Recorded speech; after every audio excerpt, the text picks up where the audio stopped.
I started reaching out to people and asking if they wanted to have a phone call. I had so many phone calls with people that told me this was the greatest phone call I've had in I don't know how long. And I was thinking to myself, it's a shame that these phone calls aren't being recorded anywhere. It's kind of a disservice to the world that they're not, honestly, because if they're helping this one person with this situation, well, then it could probably help someone else who's in a similar situation. So the most underrated tactic I've used to attract listeners is literally calling them on the phone. This Audience Summit is brought to you in partnership with Podcast Notes, the best ideas from the world's best podcasts in minutes. Danny, welcome to the Grow Your Podcast Audience Summit, brought to you by the Lewis and Kyle Show. We're excited to have you on. I'm so grateful that you guys asked me to be a part of this. I'm super stoked, and I'm so happy for you guys and really looking forward to seeing how all this turns out. Hell yeah, man. Thank you for that as well. Real quick, for some context for the listeners who are watching the summit or listening, depending on where they're at, could you introduce yourself, your podcast, and the when and why you started it and what the mission is?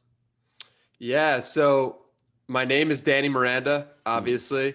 I started it September 23rd, 2020, my podcast.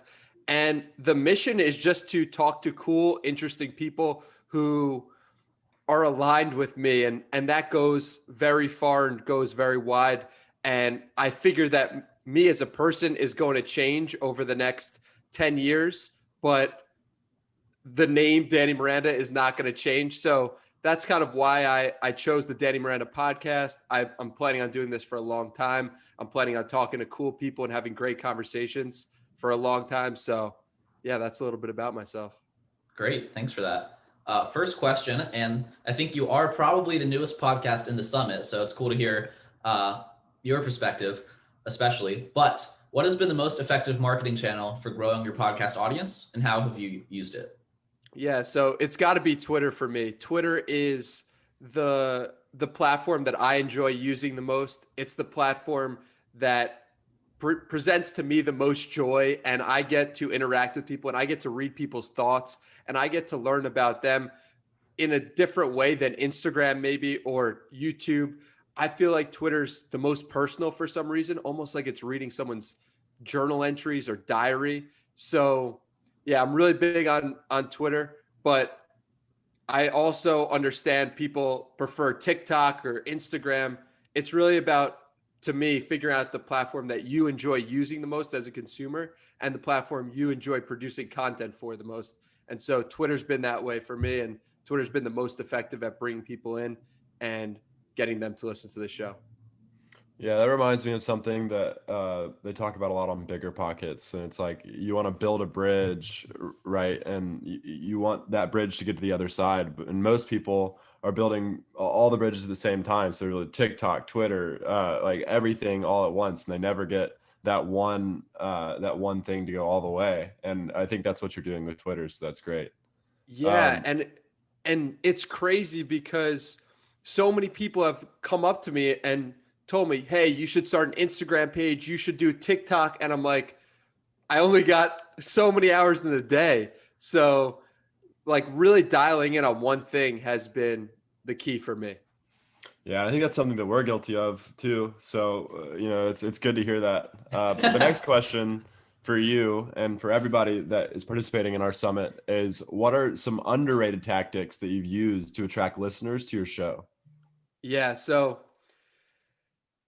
how my podcast came to be was I started to ask people on Twitter if they wanted to have a phone call with me, just a 30-minute phone call, no expectations, no sales pitch, nothing. Just wanted to learn from people who were following me on Twitter. And if they wanted to talk to me, that I thought that was super cool. And so I started reaching out to people and asking if they wanted to have a phone call. I had so many phone calls with people that told me this was the greatest phone call I've had in I don't know how long. And I was thinking to myself, it's a shame that these phone calls aren't being recorded anywhere. It's kind of a disservice to the world that they're not, honestly, because if they're helping this one person with this situation, well, then it could probably help someone else who's in a similar situation. So the most underrated tactic I've used to attract listeners is literally calling them on the phone. That's great. And I think, the episode I was listening to most recently of your show with Dan Go, you literally just, I don't know if it was an accident or just kind of a happy accident, but you just had the record button started when he got in the room. So like the pre-podcast kind of just schmoozing before you tell him that you're actually getting started, like you had that all on air, and that was like super authentic. And that was some of the best pieces of the whole episode. And it's kind of showing that you're still connected to the roots of the discovery of how your show came into be, which is awesome. Third question here. How have you converted listeners into fans? So you've used Twitter to reach a lot of people. You've used some phone calls, but in what other ways have you kept the same people who've discovered your show coming back? Yeah. So like we were talking about before pressing record on this podcast, I I was just trying to, when I record a podcast, when I record a conversation, I'm just trying to be as open and honest as possible and authentic and true to myself as possible. And if I can do that, then it will make people feel that they're getting to know the real version of me. And if you listen to my podcast enough, you get to know me as a human being. And so that's powerful, right? You have a lot of shows asking people questions. You have a lot of shows asking the same questions, right? And that's not necessarily a bad thing. But if you can add some honesty, authenticity, and vulnerability into the podcast, it allows people to be like, wow, I want to come back for more because this is really that person. And yeah, that's basically what I've done. Yeah, I mean, I think that's probably a pretty tried and true formula for getting people to come back to your show. So the next question, like Lewis said, you're the newest podcast that we've had on here, so I'm excited to hear your answer. And that is, if you could start your show over again, what would you do differently to have grown it more effectively? Yeah, this is a really interesting question because I literally started less than 2 months ago.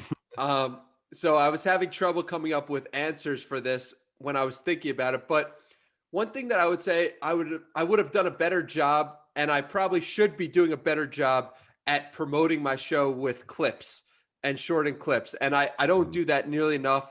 I don't, for a lot of interviews, I don't tell the guests like, hey, I published this podcast. I literally just put it out into the world.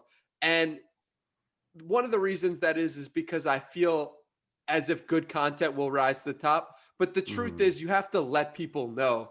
And I haven't done as good of a job of that as I should have. And it's something that I'm going to work on in the future. Literally just sending the guest an email or a DM saying, hey, I released your podcast probably would go a long way in helping grow my audience. But I haven't been doing that consistently. And the reason why is because I'm recording 3 podcasts. I'm sending out a newsletter. I'm taking 2 classes. I'm doing a million things, it feels like. But that is one thing that I should be doing a better job at to grow the podcast more effectively.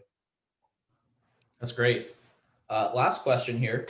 If you had $1,000 marketing budget for your show, because I understand it, I think you've been using mostly organic methods of promotion, but if I gave you $1,000 to promote your show and grow your audience, how would you spend it? Yeah. So when I first saw this question, my initial thought was, oh, I'd probably do Facebook ads. Facebook ads are something that I've done in the past. I know how they work. But then I started thinking of something a little more clever, which was maybe I'd run a contest where I would give $1,000 to whoever could subscribe to most of their friends and have their friends send me a message. And I was thinking about ways I could get around fraud or like making, but I'm not quite sure. But if I could have $1,000, I would think maybe I would run some sort of contest. Yeah, I think that's great, and that's something that Lewis and I had talked about in the past, not in that nuance of a way. I like the little addition of whoever can refer the most friends gets the $1,000. So that's great. So if anybody who's listening to this wants to find out more about you, wants to hear more Danny Miranda, wants to get to know you a little bit better, where should we send them to find you? Yeah, so you can find me at Hey Danny Miranda on Twitter. You can go to my website, dannymiranda.com. And if you like what I'm posting, if you like what I'm about, feel free to sign up for my newsletter, Tuesday Treasury. You can find that at dannymiranda.com/Tuesday. Thank you guys so much for having me. Really appreciate it. Awesome. Thank you. Thank you so much for watching this interview. I hope that you enjoyed it. If you did, please subscribe to our channel right here on YouTube. And if you feel like you learned something, share this episode on social media to help us grow our audience as well.